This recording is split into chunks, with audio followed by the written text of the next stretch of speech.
नमस्कार, स्वागत है आपका हेडलाइंस इंडिया पर। मेरा नाम है विनोद शर्मा। सऊदी अरब देश ने अपनी पारंपरिक ड्रेस यानी कि हिजाब अबाया को लेकर एक बड़ा फैसला लिया है, एक बड़ा निर्णय लिया है। सऊदी अरब में अब जो बेटियां जो शिक्षा लेने जाती हैं, जो बच्चियां एग्ज़ाम देने जाती हैं, परीक्षा हॉल में जाती है, अब वहाँ पर वो परीक्षा हॉल में जाएंगी तो उनके हिजाब को लेकर, अबाया को लेकर बैन लगा दिया गया है। यानी कि आप परीक्षा देने जाएंगी तो आप स्कूल की ड्रेस में जाएंगी। इसी को लेकर हिंदुस्तान का मुस्लिम आखिर किस तरीके से पूरे प्रकरण को देख रहा है। मेरे साथ कुछ महिलाएं भी हैं, कुछ मुस्लिम पुरुष भी हैं। हिंदुस्तान का मुसलमान आखिर इस पूरे फैसले को कैसे देख रहा है, क्या कहेंगी। एक देश जो खुद एक इस्लामिक कंट्री है, सऊदी अरब, जहाँ पर लोग हज करने जाते हैं, जहाँ पर लोग देश से, पूरी दुनिया से वहाँ पर हज करने जाते हैं, लेकिन वहाँ के जो प्रशासन है, वहाँ के राजा ने एक बड़ा फैसला लिया है कि जो बेटियाँ पढ़ती हैं, एजुकेशन लेती हैं, वो परीक्षा हॉल में अब अबाया यानी हिजाब पहनकर नहीं आएंगी, स्कूल ड्रेस में आएंगी। बिल्कुल सही फैसला लिया है सऊदी अरब ने। इसके लिए मैं बहुत खुश हूँ। मैं उसकी तारीफ़ करती हूँ सऊदी अरब की कि बहुत सही फैसला लिया है उन्होंने इस चीज़ के लिए, क्योंकि हमारी बेटियाँ हैं, शिक्षा के लिए जा रही हैं और कॉलेजों ने, स्कूलों ने प्रॉपर ड्रेस निकाली है जिसमें सारे बच्चे एक से नज़र आएँ। उसमें मान लो हमारी बच्चियाँ हिजाब पहन के जा रही हैं तो बिल्कुल अलग दिख रही हैं। क्यों दिख रही हैं भाई? वो बिल्कुल एक सी नज़र आनी चाहिए शिक्षा के लिए। हमारी भारत की बेटियाँ पढ़ना चाहती हैं और हम सारे जितने भी पेरेंट्स हैं पढ़ाना चाहते हैं, आगे बढ़ाना चाहते हैं। कोई अधिकारी बने, कोई जज बने, कोई वकील बने। इसका मतलब नहीं है हिजाब में उलझ कर के ही रह जाए हमारी बेटियाँ भारत की। क्यों रह जाएँ भाई? क्यों रहेंगी? आगे बढ़ेंगी। हमारे भारत की बेटी आगे बढ़ेगी, पढ़ेगी, लिखेगी और हमारे भारत का नाम ऊंचा करेगी पढ़ लिख करके। भाई हो सकता है पायलट भी बन सकती है हमारी बेटी। हिजाब में उलझ के रह जाएगी तो क्या करेगी? कभी कोई देश इस पे उंगलियां उठाता है हिजाब को लेकर के, कभी कोई सा देश उठाता है। ये क्या है? सऊदी अरब का बहुत सही फैसला है, इससे मैं बहुत सहमत हूँ। मैं उनकी तारीफ करती हूँ इस चीज़ के लिए कि उन्होंने बहुत सही फैसला लिया है, इससे मैं बहुत खुश हूँ। आप मानती हैं कि सऊदी अरब एक ऐसा देश, जब हिंदुस्तान में हिजाब को लेकर कर्नाटक से लेकर पूरे देश में एक बड़ी डिबेट थी, एक बड़ी बहस जारी हो गई थी, सबकी निगाहें सऊदी अरब की तरफ थी कि सऊदी अरब एक ऐसा इस्लामिक देश है, लेकिन आज उसने कि भैया जो ड्रेस है, जो एजुकेशन है, वो एजुकेशन की जगह है, वो शिक्षा की जगह है, ना कि यहाँ पर किसी धार्मिक प्रवृत्ति को दर्शाने की जगह है। आप आइए, आपकी जो पारंपरिक ड्रेस है आप कहीं भी पहनिए, लेकिन आप अगर स्कूल में आएंगी, परीक्षा हॉल में आएंगी तो आप हिजाब नहीं पहन कर आएंगी। बिल्कुल सही लिया है फैसला, ये बिल्कुल सही फैसला है, इससे मैं सहमत हूँ कि बिल्कुल कॉलेज के अंदर, स्कूलों के अंदर हिजाब नहीं होना चाहिए। आप अपने घरों में पहनाओ, मार्केट जा रहे हो मार्केटों में पहनाओ, जहाँ भी आप लेके जा रहे हो, शॉपिंग मॉल में जा रहे हो, जहाँ भी है आप वहाँ उसको हिजाब को पहना सकते हो। इसके मैं खिलाफ नहीं हूँ हिजाब के कि नहीं जी बिल्कुल नहीं, लेकिन जो स्कूल है, स्कूल के अंदर, कॉलेज के अंदर हिजाब नहीं होना चाहिए। उसमें सारी बच्चियां एक सी नज़र आनी चाहिए, हर धर्म की। उसमें ऐसा नहीं लगना चाहिए कि जी ये मुस्लिम है या गैर मुस्लिम है, नहीं, सब एक से नज़र आना चाहिए। क्योंकि बच्चे हमारे भारत के सारे ही शिक्षित होने चाहिए। हमारी बेटियां भी पढ़नी चाहिए, जो नॉन मुस्लिम है वो भी पढ़नी चाहिए। हम तो इस चीज़ को लेकर के बहुत खुश हैं कि हमारे भारत की बच्चियाँ पढ़ना चाहती हैं, लिखना चाहती हैं। इससे हम बहुत सहमत हैं, हम बहुत खुश हैं। क्या आज सऊदी ने जो फैसला लिया है उससे वो जो डिबेट थी, वो जो बहस थी हिंदुस्तान में, क्या उस पर कहीं ना कहीं विराम लग गया है?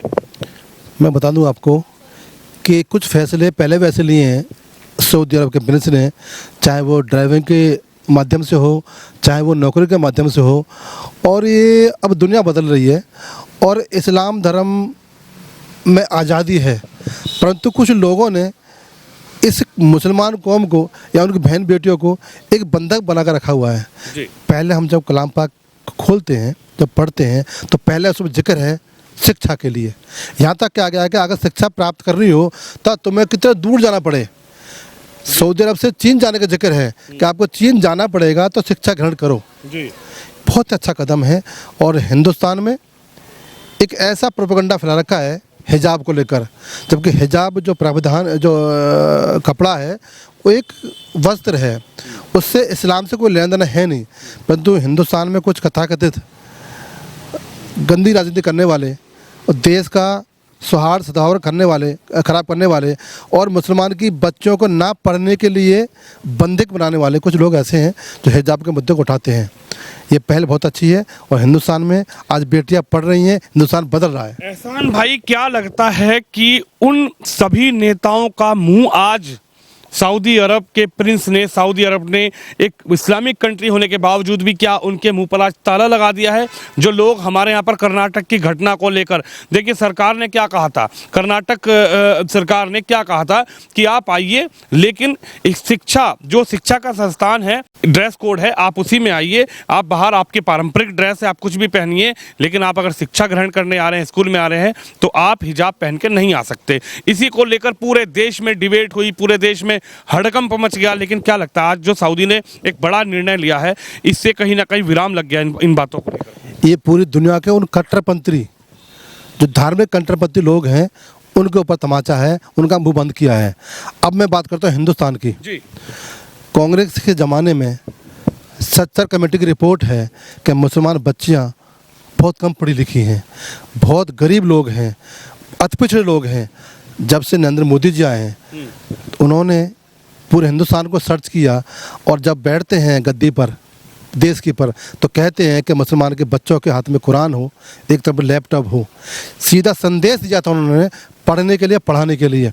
परंतु कथाकथित उन कट्टरपंथी मौलानाओं ने उनका विरोध किया।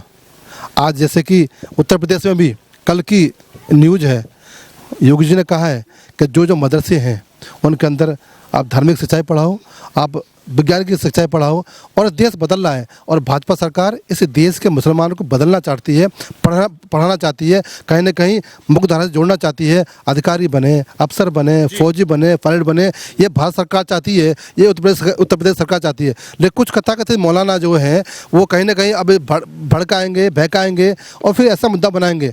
हम खुश हैं, हिंदुस्तान के मुसलमान खुश है मोदी सरकार से, उसकी नीतियों से, उसकी शिक्षा नीति से, और हमारी बच्चियाँ भी पढ़ रही हैं। अब हम किसी के बहकावे में नहीं आने वाले, चाहे हिजाब का मुद्दा हो, चाहे और कोई मुद्दा हो। अब देश बदलेगा और हिंदुस्तान का मुसलमान मोदी जी के साथ खड़ा हुआ है। और मैं एक बात और कहना चाहता हूँ कि 2024 में दोबारा मोदी जी प्रधानमंत्री बनेंगे, और सबसे बड़ा भूमिका उसमें मुस्लिम समाज की होगी, कि मुस्लिम समाज ने अब अपना मसीहा चुन लिया है, जिसका नाम है नरेंद्र मोदी, नरेंद्र मोदी, नरेंद्र मोदी। एहसान भाई, एक बड़ा फैसला जो निर्णय लिया है वहाँ के प्रिंस ने, क्या आज ये लोग उसका विरोध कर पाएंगे, चाहे ओवैसी हों, चाहे और तमाम नेता हों, जिन्होंने एक पूरा डिबेट देश में खड़ा कर दिया था, कर्नाटक से लेके पूरे देश में?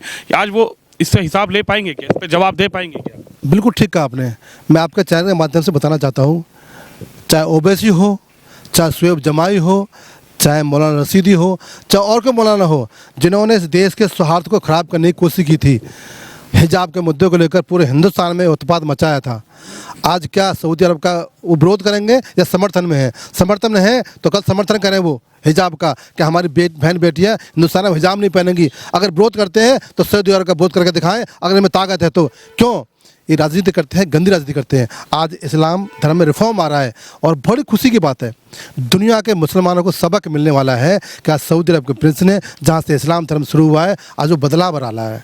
आज वो बहन बेटियों को आज़ाद कर रहा है, जो कि हिंदुस्तान के मुसलमान की बेटियों को इन मौलानाओं ने बंद कर रखा था, डराते थे और ये कहते थे कि हम मजहब से बाहर निकाल देंगे। आज खुशी का पल है, आज ईद मना रही है बहन बेटियाँ। और मैं फिर कहता हूँ कि आज ओवैसी जवाब दे, आज मौलाना रशीदी जवाब दे। आज कथाकथित जो एनजीओ है हमारे हिंदुस्तान में, एक एनजीओ है, पता है उसके बारे में नाम क्या है?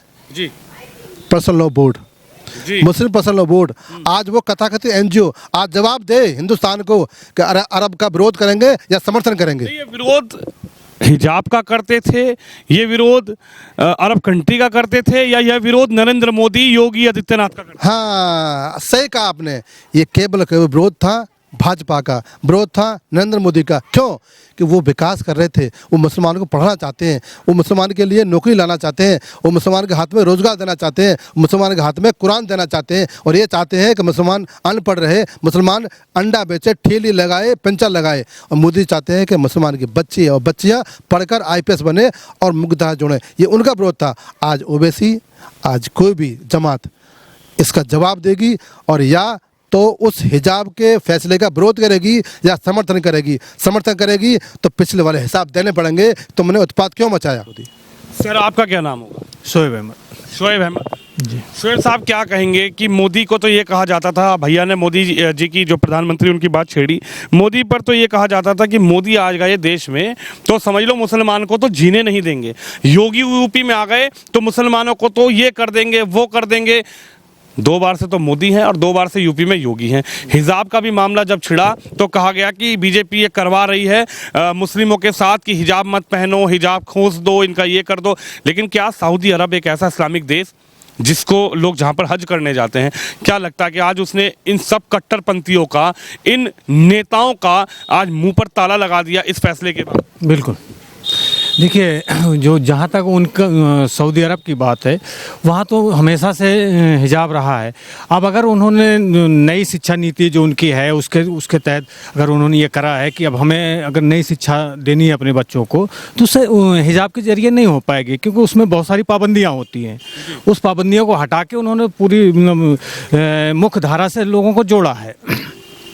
और हमारे यहाँ भी वही हो रहा था अब तक कि हम जो मुस्लिम बच्चे थे उनको हिजाब के ज़रिए जो है अपने बच्चों को हिजाब पहनाते थे। तो फिर जो कॉलेज होते थे वहाँ पे और बच्चे जो शिक्षा लेते थे और हमारे बच्चे दोनों अलग अलग दिखते थे। तो अब क्या हुआ कि जो अगर हम ज़्यादातर मुसलमान यही करते हैं कि अपने बच्चों को अब हिजाब नहीं पहनाते हैं। कुछ हैं और वो भी अब ये जब सऊदी अरब ने अपने आप हटा दिया है अपने यहाँ से, तो वो भी अब किसी उसको उदाहरण नहीं बना सकते कि जी वहाँ पे ऐसे होता है तो हमारे यहाँ भी यही होगा। तो वो उदाहरण अब नहीं दे पाएंगे। तो इसलिए ये अच्छा है कि उन्होंने किया है, तो हमारे यहाँ भी अब हमें तो ये तो पता नहीं है कि वहाँ पे कौन सी ड्रेस है। ये कहा कि स्कूल की ड्रेस में आप आई। हाँ, अब मुझे नहीं पता उनके स्कूल की ड्रेस क्या है, उन्होंने क्यों बैन करा। मगर हम अपने यहाँ की बात करते हैं कि हमारे यहाँ की स्कूल यूनिफॉर्म होता है हर स्कूल का, कॉलेज का। तो अगर हम और उसमें हिजाब नहीं है, ज़्यादा सारे स्कूलों में हिजाब नहीं है, तो हम यही मानते हैं, यही चाहते हैं कि हमारे यहाँ जितने बच्चे हैं एक जैसे यूनिफॉर्म में आए, उसमें हिजाब का कहीं कोई जिक्र है नहीं। सर, ये सऊदीया के प्रिंस द्वारा लिया गया फैसला बहुत ही निर्णायक है। इसका सभी हमारे देशवासियों ने और पूरी दुनिया ने स्वागत करना चाहिए जी, और हम इसका डबल स्वागत करते हैं जी। और हमारी बच्ची आगे बढ़े, इससे कहीं ना कहीं हिजाब में हाँ ये बात हाँ जी, इसमें हिजाब में फंस के ना रहे जी। और हमारी बेटी पायलट बने, शिक्षित होए जी, और फौजी बने, हर चीज़ में आगे जाए जी। तो हमारा यही विचार है जी। बड़ी बात यही है कि देश की बेटियां बेटों से कम नहीं है। आप कुछ कहना चाहेंगे इस पूरे मामले? मैं आपके माध्यम से एक बात जरूर कहूँगा कि जो सऊदी अरब का फैसला है उस पर हमारा हिंदुस्तान के जितने मुस्लिम हैं वो सब सहमत हैं, खुश हैं बहुत ज़्यादा। क्या लगता है, सऊदी से एक फैसला है, अब हिंदुस्तान में भी इस तरीके का फैसला मानना पड़ेगा? क्योंकि देखिए, हिंदुस्तान में कहा जाता है कि एक देश एक विधान एक संविधान, लेकिन यहाँ पर भी कहीं ना कहीं 2 विधान 2 संविधान चलाने की कोशिश की जाती है। देखिए, कुछ चंद लोगों ने जो बेटियों के मुद्दे को लेके चलते हैं, मैं ये कहता हूँ जो हिजाब पहना के जो बच्चों को पढ़ा रहे हैं वो बेटियाँ ना तो कामयाब हो पा रही हैं और सिवा उलझ के रह गई हैं, क्योंकि उनको ये डर लगा रहता है कि हम मुस्लिम हैं तो हम पे क्या असर आएगा और हमें क्या लोग कहेंगे। तो मैं भी इस चीज़ से बहुत अच्छा सहमत हूँ कि जो मुस्लिम कंट्री ने फ़ैसला लिया है सऊदी ने, और जो वहाँ के प्रिंस ने बहुत अच्छा डिसीजन लिया, उनका हृदय से हम उनका स्वागत करते हैं जी। और ये सबके साथ बहुत सहमति है हमारे हिंदुस्तान की कि ये होना भी चाहिए था। तो अब इसमें हिजाब का कोई वो रहेगा नहीं, सब आए एक ड्रेस में आए, कोई दिक्कत नहीं है। बिल्कुल, पूरा हिंदुस्तान का मुसलमान इस पूरे जो हिजाब पर जो फैसला लिया है, बड़ा निर्णय लिया है। सऊदी अरब के क्राउन प्रिंस मोहम्मद बिन सलमान ने एक बड़ा जो फैसला लिया है उस पर पूरे देश का, हिंदुस्तान का मुसलमानों की राय जो है वो राय आपने सुनी। हालांकि आज इन्होंने कहा, एहसान जी ने कहा कि उनके मुंह पर, उन कट्टरपंथियों के मुंह पर तमाचा जरूर लग गया है, जो लोग हमारी बेटियों को हिजाब में, मुसलमान में, हिंदू में, इस तरीके में धार्मिक उसमें फंसा कर रखते थे, उलझा कर रखते थे। कहीं ना कहीं हमारे देश की बेटियां भी आगे बढ़ेंगी, पढ़ेंगी और कहीं ना कहीं पायलट बनेंगी, इंजीनियर बनेंगी, डॉक्टर बनेंगी। मुस्लिमों की बेटियां भी देश का नाम रोशन करेंगी। आप भी इस खबर पे, इस वीडियो पे अपनी राय जरूर रखिए, इस वीडियो को शेयर करिए। कैमरामैन तुषार के साथ विनोद शर्मा।